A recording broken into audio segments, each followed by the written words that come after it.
Assalamualaikum warahmatullahi wabarakatuh. Perkenalkan, nama saya Satria Adi Pratama dengan NIM 202305010782. Saya dari kelompok 5 Prodi Teknik Sipil semester 3. Saya di sini akan mempresentasikan hasil belajar saya tentang mekanika tanah pada chapter 2, 3, 5, 6, dan 12. Langsung saja kita bahas pada chapter tersebut. Baik, yang pertama kita akan membahas chapter 2, yaitu ukuran butiran dan mineral tanah.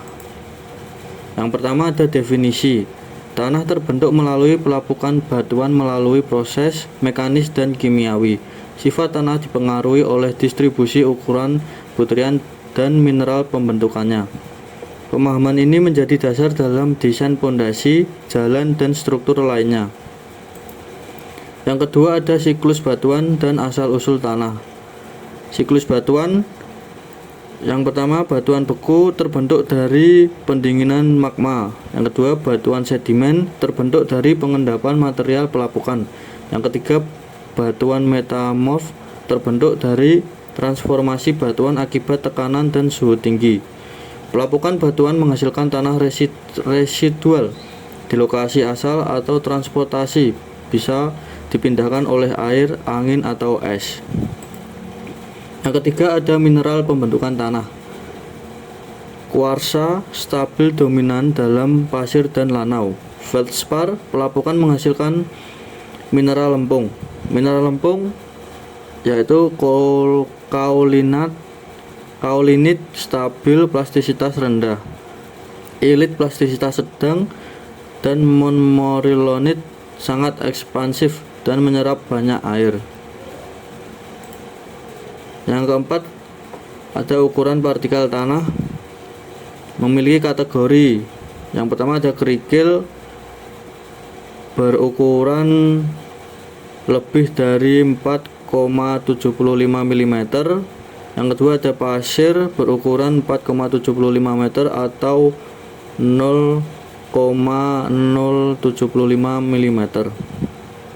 Yang ketiga ada lanau berukuran 0,075 mm sampai 0,002 mm.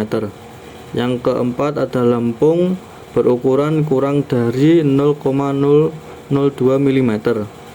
Parameter penting yang pertama ada D10 ukuran efektif, lalu ada CU dan CC. Yang CU kita akan mendapatkan penyebaran ukuran partikel. Yang CC akan mendapatkan keseragaman gradasi. Yang kelima ada mineral lempung, kaulinit, stabil dan tidak ekspansif. Luas permukaan berukuran 15 meter persegi per gram. Yang kedua ada ilit, plastisitas sedang, ikatan oleh ion kalium. Luas permukaan berukuran 80 meter persegi per gram.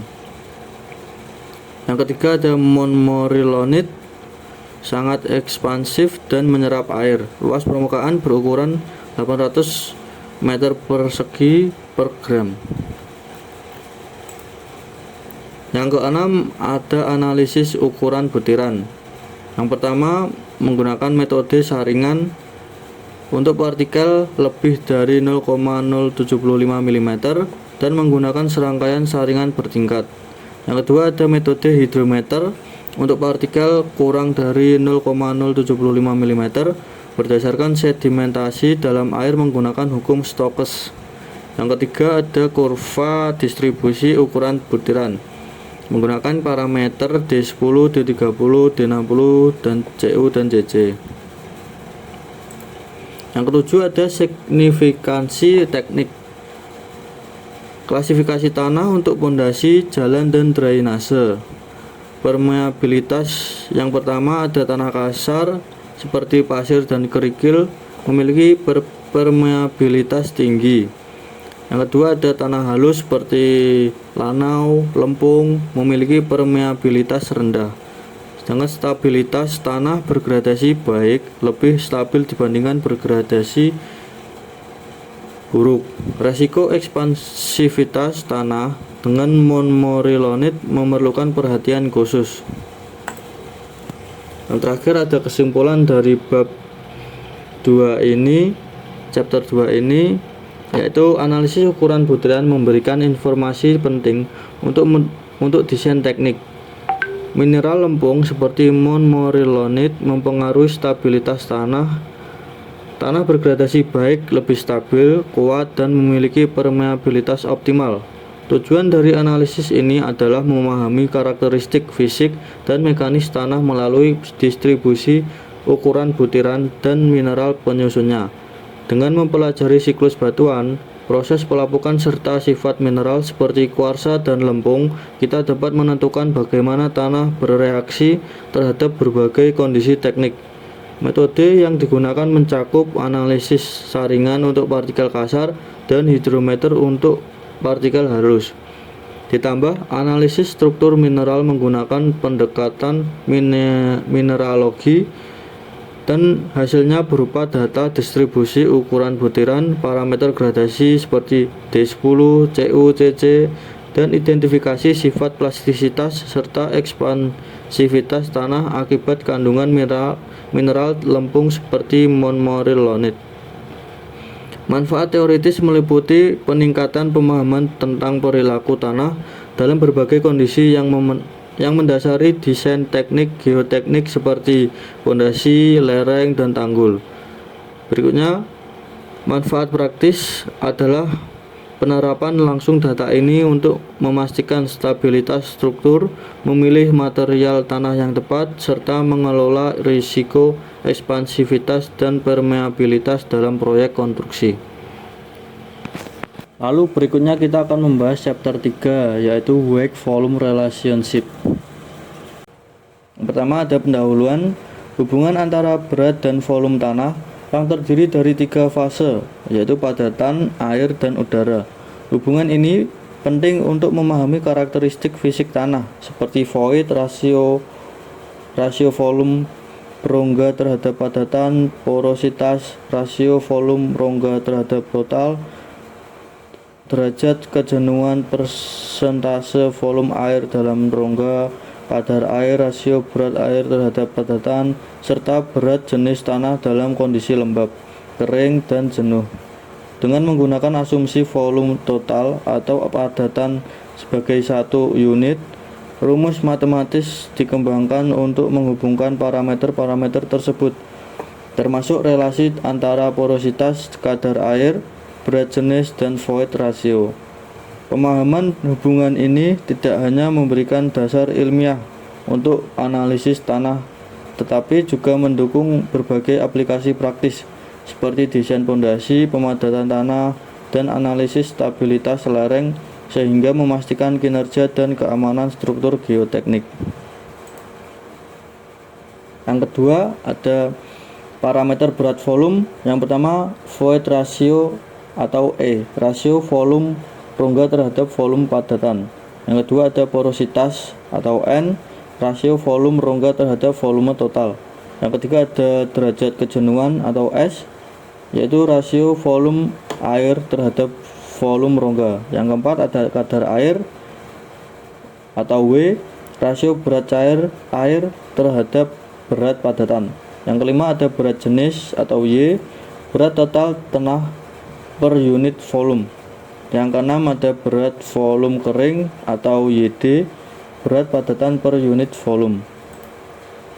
Yang ketiga hubungan berat jenis, void, rasio, dan kadar air. Yang pertama berat jenis lembab Y berbanding Y sama dengan 1 plus W GS YW dibagi 1 plus E. Yang kedua berat jenis kering atau YD banding YD sama dengan GS YW dibagi 1 plus E. Yang ketiga derajat kejenuhan S banding S sama dengan WGS dibagi E atau S kali E sama dengan W kali GS. Yang keempat berat jenis jenuh Y sub berbanding Y sub sama dengan GS plus E dikali YW dibagi 1 plus E. Berikutnya kesimpulan dari bab ini yaitu memiliki tujuan dari pembahasan ini adalah untuk menjelaskan hubungan antara berat dan volume tanah yang mencakup parameter utama seperti void ratio, porositas, derajat kejenuhan, kadar air, berat jenis lembab, berat jenis kering, dan berat jenis jenuh.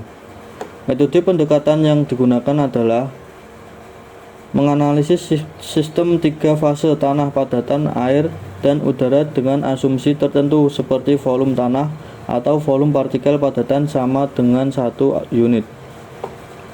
Hasil dari analisis ini adalah sejumlah hubungan matematis yang dapat digunakan untuk menghitung parameter tanah seperti berat jenis lembab, berat jenis kering, berat jenis jenuh, kadar air, porositas, dan derajat kejenuhan.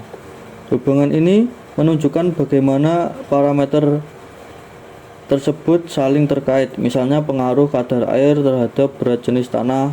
Secara teoritis, analisis ini memberikan dasar ilmiah untuk memahami perilaku tanah dalam berbagai kondisi. Hubungan matematis yang dikembangkan membantu memprediksi sifat fisik tanah yang relevan untuk penelitian lebih lanjut dalam mekanika tanah dan geoteknik. Secara praktis, hubungan ini digunakan dalam desain fondasi, pengendalian pemadatan tanah, analisis stabilitas lereng, dan pengelolaan air tanah. Dengan mengetahui parameter berat volume, insinyur dapat mengoptimalkan desain struktur, meningkatkan stabilitas, dan meminimalkan resiko kegagalan tanah di lapangan. Selanjutnya kita akan membahas chapter 5, klasifikasi tanah. Yang pertama ada pendahuluan. Klasifikasi tanah bertujuan untuk mengelompokkan tanah berdasarkan sifat tekniknya. Pendekatan utama yang pertama dengan klasifikasi tekstural berdasarkan ukuran partikel. Yang kedua, klasifikasi berdasarkan perilaku rekayasa atau plastisitas dan distribusi partikel. Berikutnya klasifikasi tekstural memiliki definisi berdasarkan distribusi ukuran partikel seperti pasir, lanau, dan lempung. Batasan ukuran partikel yang pertama, pasir memiliki ukuran 2,0 sampai 0,05 mm. Yang kedua adalah lanau memiliki ukuran 0,05 sampai 0,002 mm. Yang ketiga ada lempung memiliki ukuran kurang dari 0,002 mm. Contoh tanah dengan 30% pasir, 40% lanau, dan 30% lempung diklasifikasi sebagai clay loam. Ketiga ada klasifikasi berdasarkan perilaku rekayasa. Memiliki pendekatan mempertimbangkan plastisitas tanah seperti liquid limit dan plastisitas index. Digunakan untuk memahami sifat teknik tanah. Sistem utama yaitu ASTO fokus pada jalan raya, dan ada Unified Soil Classification System atau USGS untuk berbagai aplikasi teknik. Berikutnya, klasifikasi ASTO mempunyai prinsip granular material kurang atau sama dengan 35% lolos saringan nomor 200. Yang kedua ada silt clay material dengan syarat lebih dari 35% lolos saringan nomor 200. Index group GI sama dengan F200 kurang 35, 0,2 tambah 0,005, LL dikurangi 40, lalu ditambah 0,01, lalu F200 dikurangi 15 dan BI dikurangi 10. Berikutnya ada sistem klasifikasi USGS mempunyai prinsip yang pertama coarse grained soils memiliki syarat lolos saringan 200 itu kurang dari 50%. Fine grained soils memiliki syarat lolos saringan 200 itu lebih atau sama dengan 50%.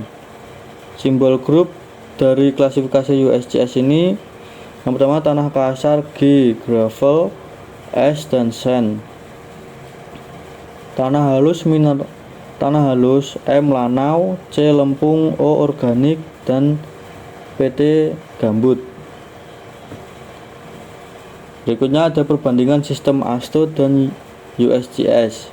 Perbandingan utama yang ASTO itu batas 35% pada saringan nomor 200, fokus pada kualitas subgrade. Lalu untuk USGS pada batas 50% pada saringan 200, lebih fleksibel dan rinci.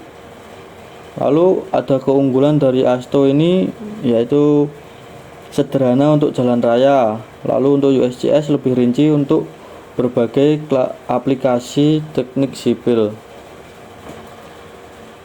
Berikutnya ada contoh-contoh aplikasi. Contoh yang pertama ada klasifikasi dengan USGS sistem. Data 58% lolos saringan nomor 200, nilai liquid-liquidnya 30 dan mendapatkan plastisitas indeksnya 10.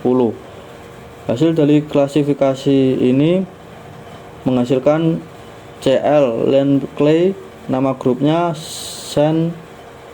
sandy land clay.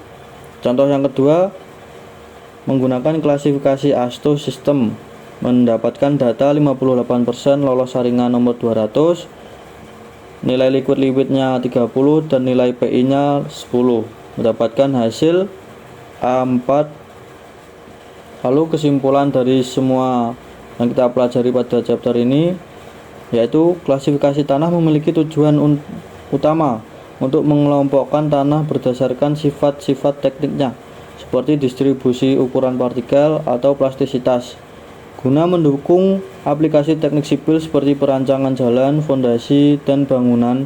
Metode yang digunakan mencakup analisis tekstur, diagram USDA, pengukuran plastisitas, liquid limit, dan plastisitas index, serta sistem klasifikasi seperti ASTO dan USGS. Sistem ASTO memfokuskan pada evaluasi tanah sebagai material subgrade untuk jalan raya dengan menggunakan grup indeks. Sementara sistem USGS memberikan klasifikasi lebih rinci untuk berbagai aplikasi teknik sipil menggunakan parameter plastisitas dan distribusi ukuran partikel. Hasil dari klasifikasi tanah memungkinkan identifikasi tanah dalam kategori tertentu yang kemudian mempermudah pengambilan keputusan dalam desain teknik. Secara teoritis, klasifikasi ini memperluas pemahaman tentang perilaku mekanis tanah dan memberikan kerangka kerja sistematis untuk deskripsi tanah. Secara praktis, klasifikasi tanah mendukung insinyur lapangan dalam menentukan material yang tepat untuk konstruksi, memastikan kestabilan struktur, dan meningkatkan efisiensi desain serta pelaksana proyek teknik sipil. Baik, kita lanjut ke chapter 6, pemadatan tanah. Yang pertama ada pendahuluan. Pemadatan tanah adalah proses mekanis yang bertujuan untuk meningkatkan kepadatan tanah dengan cara mengurangi volume udara di dalam pori-pori tanpa mengurangi kadar air. Dalam geoteknik mekanika tanah, pemadatan dilakukan untuk meningkatkan daya dukung tanah, mengurangi penurunan settlement, serta memperbaiki stabilitas struktur tanah. Proses ini biasanya dilakukan menggunakan alat berat seperti roller, vibrokompaktor, atau rammer dengan cara memberikan energi getaran, tumbukan, atau tekanan.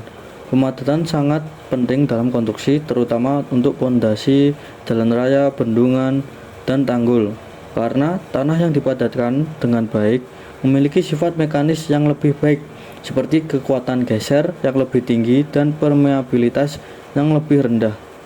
Faktor-faktor yang mempengaruhi hasil pemadatan meliputi jenis tanah, kadar air, energi pemadatan, dan metode yang digunakan. Berikutnya ada uji Proctor standar.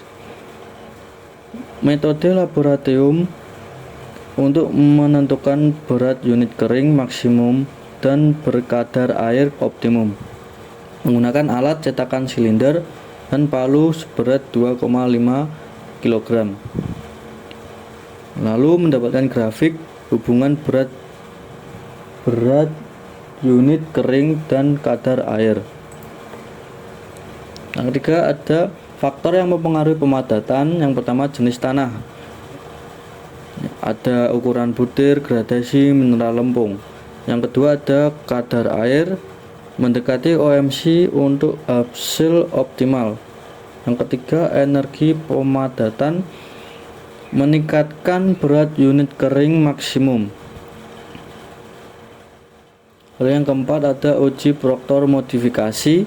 Energi pemadatan lebih tinggi dibandingkan Proctor standar menggunakan alat palu seberat 4,54 kg dan lebih banyak lapisan. Misalnya lapisannya ada 5. Lalu mendapatkan hasil berat unit kering maksimum lebih tinggi dan OMC lebih rendah. Hubungan empiris korelasi matematis untuk memperkirakan OMC berat unit kering maksimum.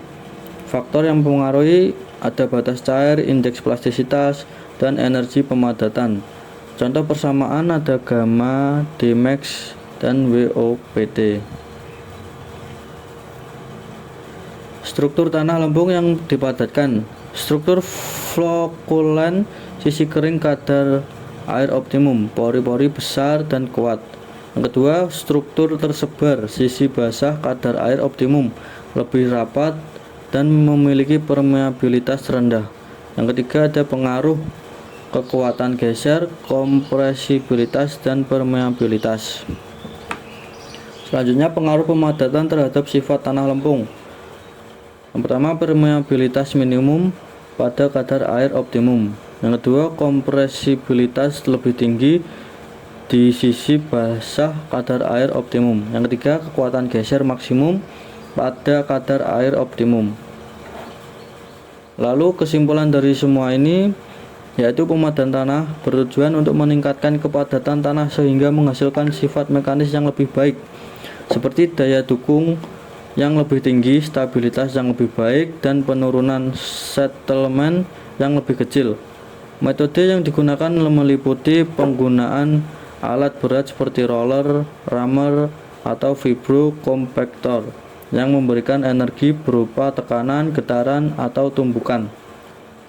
Hasil dari pemadatan adalah tanah dengan volume pori yang lebih kecil, kekuatan geser yang meningkatkan, dan permeabilitas yang berkurang. Secara teoritis, pemadatan membantu memahami hubungan antara kepadatan tanah, kadar air, dan energi yang diberikan, sehingga dapat merancang konstruksi yang aman dan efisien. Secara praktis, pemadatan tanah meningkatkan kualitas struktur tanah seperti jalan raya, bendungan, dan pondasi, memastikan kestabilan jangka panjang dan meminimalkan resiko kegagalan konstruksi. Baik, yang terakhir kita akan membahas chapter 12 yaitu kekuatan geser tanah. Yang pertama ada definisi. Bab ini membahas kekuatan geser tanah, yaitu resistensi internal tanah terhadap kegagalan atau geseran di sepanjang suatu bidang. Kekuatan geser merupakan salah satu sifat mekanika tanah yang paling penting dalam geoteknik karena berpengaruh langsung pada stabilitas struktur tanah seperti lereng, pondasi, dan dinding penahan tanah. Parameter utama yang digunakan ada kohesi dan sudut geser dalam. Digunakan dalam analisis stabilitas lereng, kapasitas dukung pondasi, tekanan lateral pada struktur penahan tanah. Yang kedua ada kriteria kegagalan kolom. Kegagalan terjadi ketika kombinasi tegangan normal dan tegangan geser mencapai nilai maksimum. Memiliki persamaan tegangan geser maksimum sama dengan kohesi efektif ditambah tegangan normal efektif tan sudut geser dalam efektif. Bisa dilihat persamaan yang telah didapatkan. Selanjutnya ada sudut kemiringan bidang kegagalan.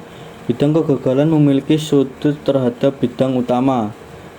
Seperti itu ada rumusnya. Lingkaran Mohn digunakan untuk menganalisis tegangan pada bidang kegagalan, menentukan stabilitas lereng atau tekanan lateral tanah. Selanjutnya ada metode uji laboratorium. Yang pertama ada uji geser langsung. Metode ini cukup sederhana dan cocok untuk tanah granular. Yang kedua ada uji triaksial. Ada CD test, drainase penuh parameter efektif, CO test, mengukur tekanan air pori, ada UU test, cepat kondisi jangka pendek. Yang ketiga ada uji khusus, geser sederhana atau cincin torsional. Lalu kesimpulan dari chapter 12 ini yaitu memiliki tujuan dari pembahasan ini untuk memahami kekuatan geser tanah, yaitu kemampuan tanah untuk menahan kegagalan geser dengan parameter utama kohesi dan sudut geser. Metode yang digunakan meliputi uji laboratorium seperti uji geser langsung untuk tanah granular dan uji traksial untuk berbagai kondisi drainase, serta analisis lingkaran Mohn untuk menentukan parameter kekuatan geser. Hasil dari pengujian memberikan nilai kohesi dan sudut geser baik dalam kondisi tegangan total maupun efektif. Yang penting untuk analisis stabilitas lereng, kapasitas dukung, dan tekanan lateral tanah. Manfaat teoritisnya adalah memberikan pemahaman ilmiah tentang perilaku tanah dalam berbagai kondisi mekanik, termasuk hubungan tegangan geser dan normal serta dampak drainase. Secara praktis, hasil ini digunakan dalam desain teknik sipil untuk memastikan stabilitas struktur seperti pondasi, lereng, dan dinding penahan tanah, sehingga meminimalkan resiko kegagalan struktur di lapangan. Baik, sekian yang bisa saya sampaikan, kurang lebihnya mohon maaf. Terima kasih. Wassalamualaikum warahmatullahi wabarakatuh.